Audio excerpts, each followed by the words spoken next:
Hanggang sa ngayon ay hindi pa din natatapos ang ginagawang tila pag-aangkin ng China sa mga isla ng West Philippine Sea o kung kanilang tawagin ay South China Sea. Pero bukod sa China at Pilipinas, ilan pang bansa ang umaangkin din pala sa ilang bahagi ng South China Sea at nakikipagmatigasan din sa China at sa ibang mga bansa. Sila ang ating kikilalanin para sa video natin ngayon. Kaya naman halika paps, samahan niyo kung alamin ang mga bansang may inaangking teritoryo sa South China Sea.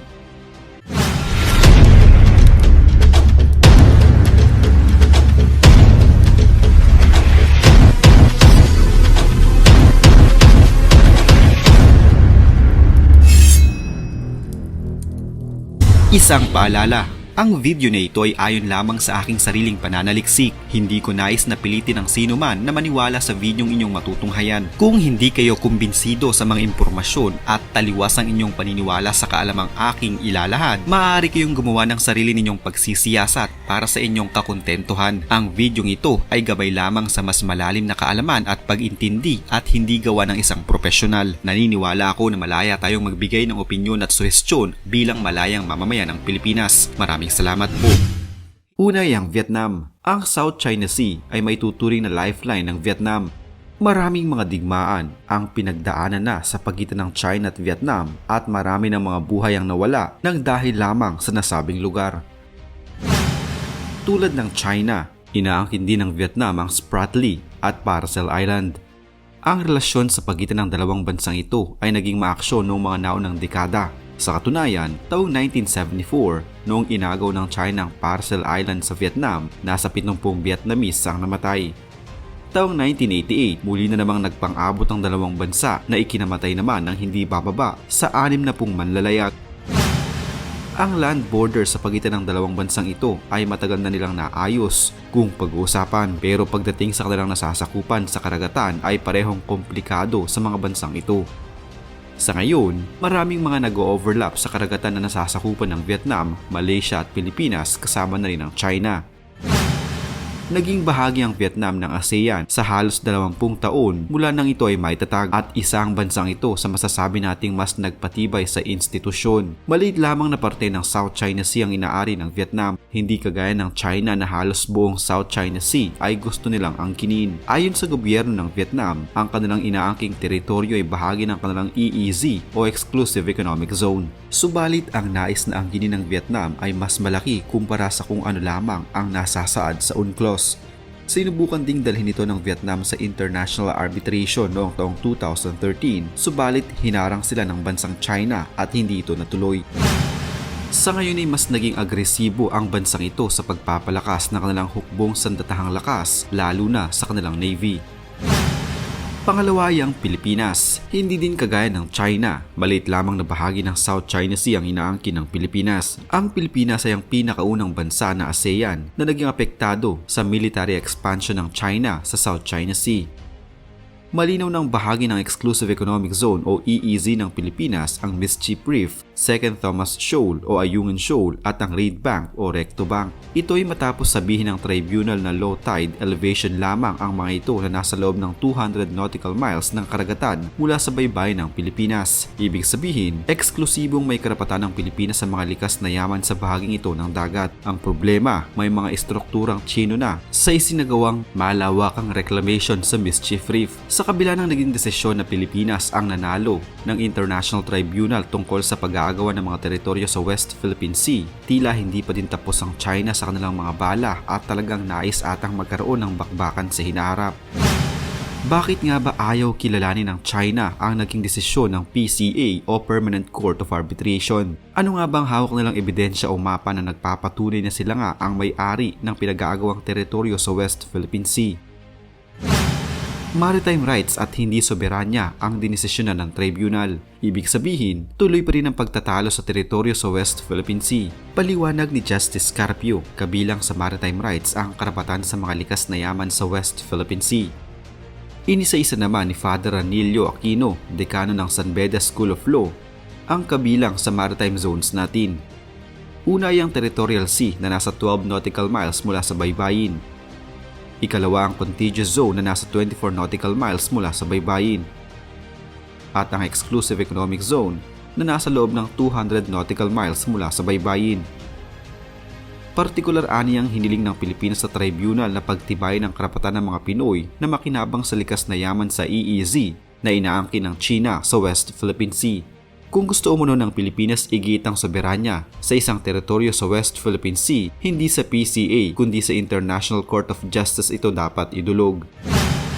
Ang Pilipinas at ang China ay may tagal nang nag-aalitan na nagsimula ang lahat sa pagproklama ng Beijing ng soberanya sa malaking mga bahagi ng West Philippine Sea at dinala ng Maynila ang laban na ito sa korte noong 2013. Ang tensyon ay tumaas na ang China ay naghayag na ng kontrol ng lupain sa napakalawak na mga operasyon ng pagsamsam sa ilalim ng dagat, paglikha sa mga bahagi ng buhangin patungong pulo kung saan mayroon itong mga paliparan, daungan at mga bahay ilawan. Tumangging lumahok ang China sa kaso. Sa kabila nito, bilang isang malakas na pasya laban sa China, ang desisyon ay nagbibigay na walang pahiwatig kung ano ang susunod. 6 na taon na ang nakakalipas, wala pa ring nagaganap na pagbabago. Patuloy pa ring nanghihimasok ang China sa teritoryo natin. Pangatlo ay ang Malaysia. Inaangkin ng bansang ito ang bahagi ng tubig ng nasa Peninsular Malaysia at East Malaysia.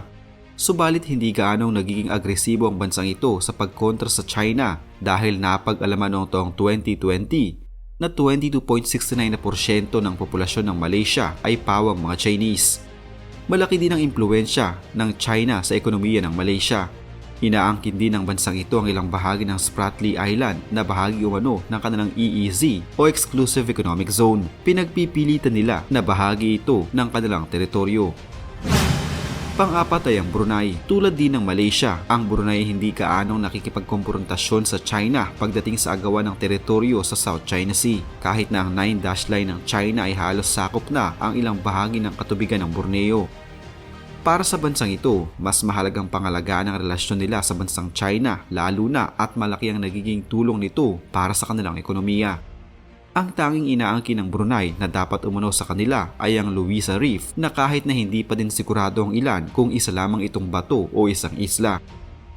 Ayon sa Brunei, kailangan umanong resolbahin ang pag-aagawan ng teritoryo sa South China Sea sa pamamagitan ng multilateral approach. Noong taong 2018, may mga nagsasabi na inabandona na ng Brunei ang kanilang claim sa teritoryo matapos silang bigyan ng pondo ng China para sa isang proyekto ng kanilang bansa. Pero may nagsasabi din na hindi talaga masyadong nakatuon ng pansin ng Brunei sa pakikipagagawa ng teritoryo.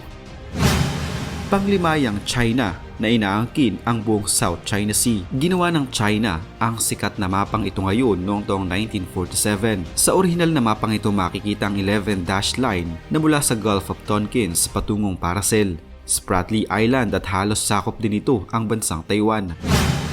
Ang mga teritoryo na nasasakupan ng 11-dash line ay inaangkin lahat ng China at ayon sa kanila ay pag-aari nila ang mga sakop nito. Kinalaunan ay in-update nila ito at naging 9-dash line na lamang kung saan inalis nila ang Gulf of Tonkin. Matapos muli ang ilang taon, ginawa naman itong 10-dash line hanggang sa baybayin malapit sa Taiwan. Pilit na inaangkin ng China ang nasa 80% ng South China Sea base sa kanilang historical records. Nakadokumento ito sa kanilang kasaysayan at ayon sa kanila ay nangingisda na sila dito bago pa man maglayag ang mga European sa lugar. Sila ay nagmula umano sa isla ng Hainan. Marahil isa sa mga pinaka-ipinagbubunyi ng mga Pilipino ay ang bahagi ng desisyon na sinasabing walang batayan ng historical claim ng China sa South China Sea. Ito ay dahil sa 9-dash line o ang katubigan sa loob ng linyang nakamarka sa isang lumang mapa ng China. Nakabatay ang karamihan sa mga inaangkin nitong bahagi ng dagat. Paliwanag ni Kabayan Party List Harry Roque, isang eksperto sa international law. Sinasabi sa ruling na hindi tugma ang historical claim ng China sa mga probisyon ng United Nations Convention on the Law of the Sea o UNCLOS. Mahalaga aniyang naipunto ng tribunal na sa pagpirma at pagratipika ng China sa UNCLOS noong 1980s ay tinalikdan na nito ang kanyang historical claim sa mga teritoryo. Walang karapatan ng China na angkinin ang mga pinagtatalunang bahagi ng South China Sea dahil sa gate nitong 9-dash line. Maritime rights at hindi soberanya ang dinesisyonan ng tribunal. Ibig sabihin, tuloy pa rin ang pagtatalo sa teritoryo. Partikular aniyang hiniling ng Pilipinas sa tribunal na pagtibay ng karapatan ng mga Pinoy na makinabang sa likas na yaman sa EEZ o Exclusive Economic Zone na inaangkin ng China sa West Philippine Sea. Kung gusto umano ng Pilipinas igit ang soberanya sa isang teritoryo sa West Philippine Sea, hindi sa PCA kundi sa International Court of Justice dapat ito idulog.